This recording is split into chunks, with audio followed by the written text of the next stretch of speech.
There is a mythology in the heart of Europe with no sacred book, no epic, no temple that survived the centuries, only echoes.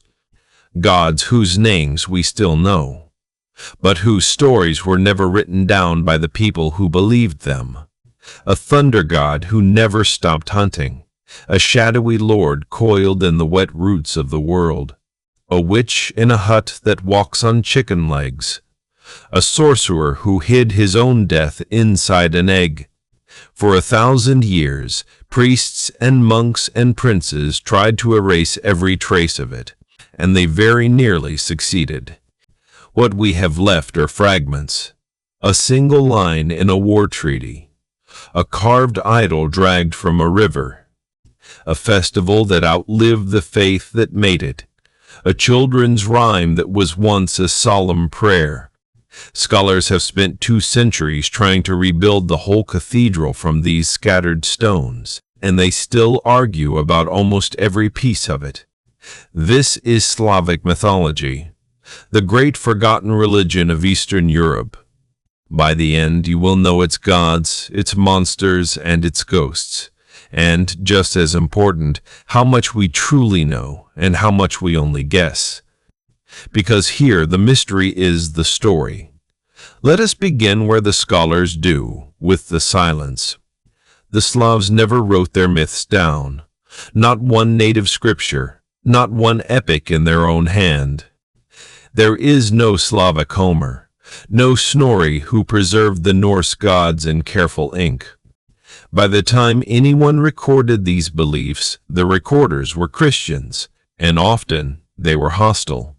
So everything we know comes to us second-hand, filtered through the men who wanted it gone. Brief, scornful mentions in monastic chronicles, a handful of weathered idols dug out of the earth, old place names, fading wedding songs, careful comparisons to the Baltic and Indian cousins of the same ancient tongue. From these scraps, scholars reconstruct a pantheon. Hold on to that word, reconstruct. We are reading shadows on a wall. Start with the one god almost everyone agrees was real. Perun, the thunderer, lord of the lightning, the storm, and the sacred oak. In the year 980, a prince named Vladimir raised his idol on a hill above Kiev, carved of wood, with a head of hammered silver and a mustache of gold. Perun was the god of oaths and war. Warriors swore upon his name. To break the oath was to invite his bolt. His weapon was an axe that split the sky. Thursday, some say, was his day, just as it belonged to Thor far to the north. He ruled the bright world above, but the bright world was only ever half of everything. Below him, beneath the roots, down in the wet dark, lay his opposite, Veles, god of cattle and wealth, of the underworld and the restless dead, of magic and poets and cunning. Where Perun was order and height and dry fire, Veles was moisture, depth, and the crooked hidden ways. He too is well attested. Old Byzantine treaties name him beside Perun as a witness to solemn oaths. The ancient singers were called his grandsons. To swear by Veles was to swear by the dark earth itself.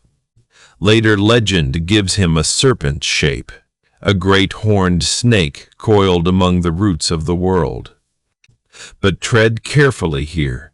That serpent may belong more to modern scholars than to the ancient Slavs, because the most famous Slavic myth of all is one that no ancient source ever actually tells. In the 1970s, 2 Soviet scholars, Ivanov and Toporov, proposed a single grand idea. One central myth hidden beneath all the broken fragments. The storm god against the serpent. Veles, they argued, creeps up from below and steals what Perun holds dear, his cattle, his wife, the reins of heaven. And Perun pursues him across the sky, splitting oaks and shattering stones with his lightning. The serpent flees, hides in the water, in the trees, inside the bodies of beasts. At last the great bolt finds its mark. The stolen waters break free and fall as rain, and the whole world is made green again. A beautiful reconstruction. But later scholars pushed back hard. No ancient text ever says Perun and Veles. Treat it as a theory, never as scripture. Around these two stand the dimmer figures, gods we glimpse for a moment but can never clearly see. Svarog, the divine smith. He forged the sun, some sources say, and gave mankind fire and marriage. Yet his name barely surfaces in the eastern lands. Much of Svarog is guesswork, stitched together from a single Byzantine chronicle. From him, tradition tells, came the sun itself, carried across the heavens by his own blazing sun. Dajbog, the giving god, the sun made divine and set walking across the sky. His name is almost a command. Give, God, give the warmth, give the harvest, give the light of life. An old epic calls the Slavic people the grandsons of Dajbog, the children of the sun.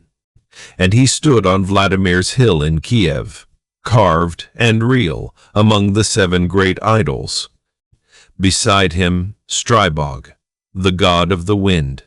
One medieval poem names the gales themselves Strybog's grandchildren, blowing inland from the distant sea. And that single line is very nearly all we have of him. A god remembered by one gust of poetry. Then the only goddess who stood on that hill, Mokosh. Her name itself means moisture. She was the damp, dark, life-giving earth, goddess of women's work, of the spindle and the loom and the shearing of the sheep. And to spin the thread was to spin fate. The hand upon the spindle held the very thread of a human life. The Greeks had their 3 fates. The Norse had their Norns. The Slavs had Mokosh seated at her wheel. She was so deeply loved that even Christianity could not fully kill her. Her worship folded quietly into the veneration of a saint and into damp Mother Earth herself, prayed to for centuries after. But where there is a mother of life, there waits a mistress of death. Morana. Marzana the Poles still call her, goddess of winter, of the killing frost, of the cold ending of the year. She is death. But death understood as a season, not an ending, but the turning. Each spring to this very day, villages still make her, a figure of straw, dressed in white rags and bright ribbons. They carry her down to the river. They set her alight or tear her apart and drown her in the cold water, killing the winter, buying back the spring, a rite far older than the churches that spend centuries trying to ban it, and threaded quietly through all of it are the powers of fate.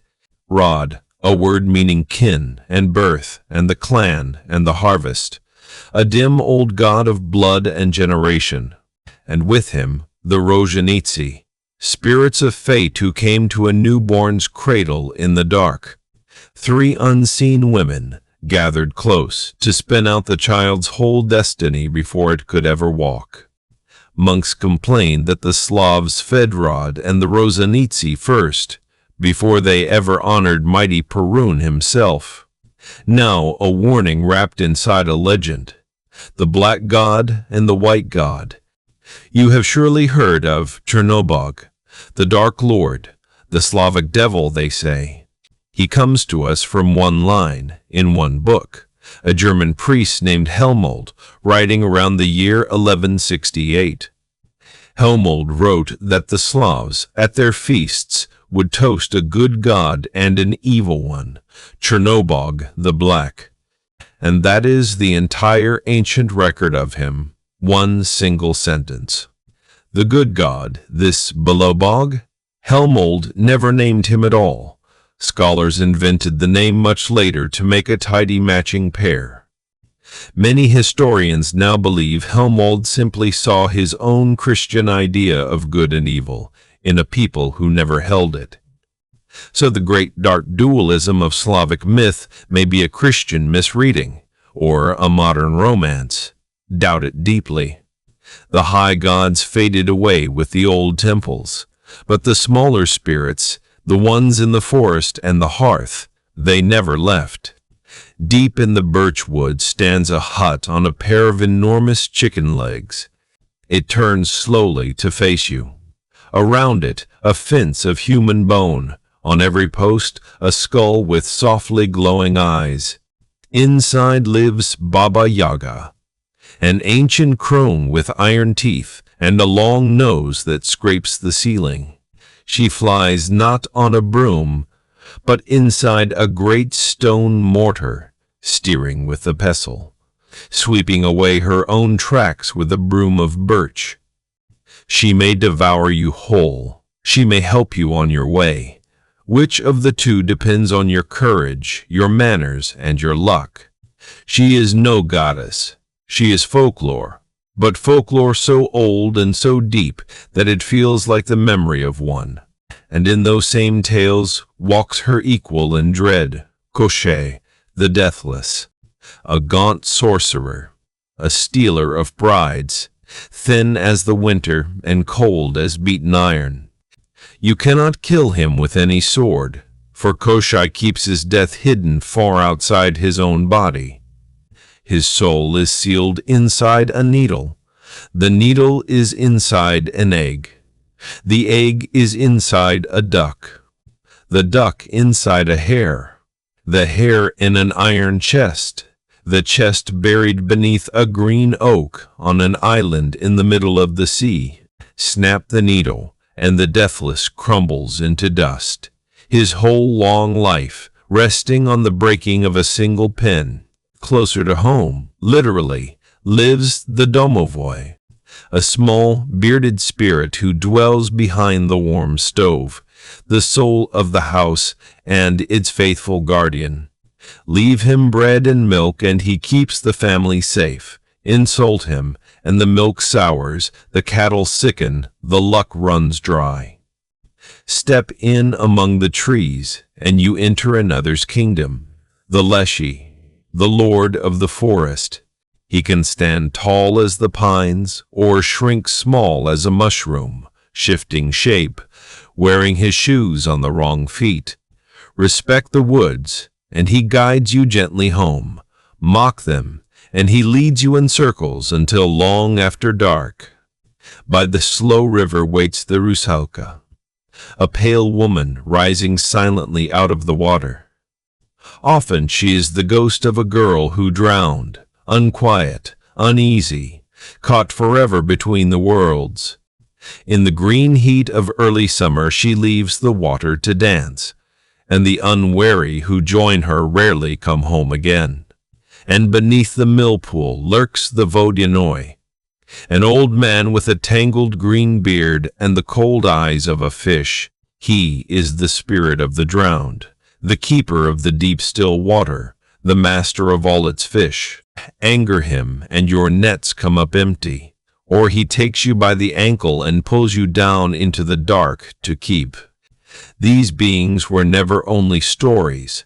They lived inside the great turning wheel of the year.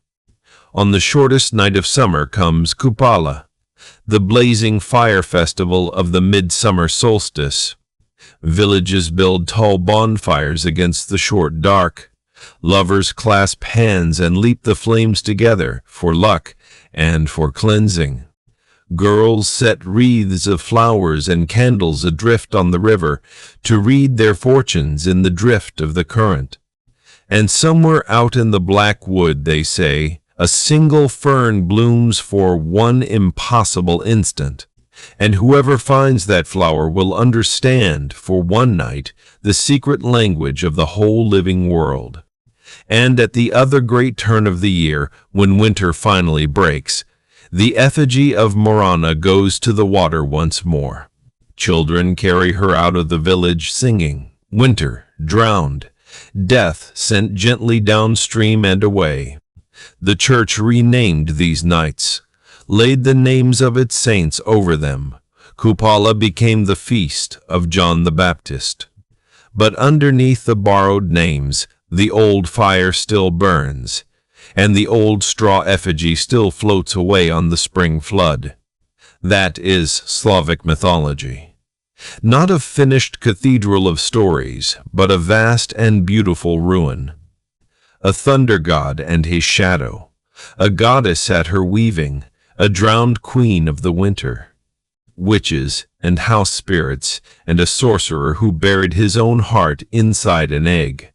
Much of it we know only in the faintest outline, and some of it, in all honesty, we have simply guessed. But that is the strange gift of a lost religion. It leaves so much room for wonder. The silence itself is part of the spell. The gods of the Slavs were never fully written down, which means, in a way, they were never quite finished, and so they wait, out in the birch woods still.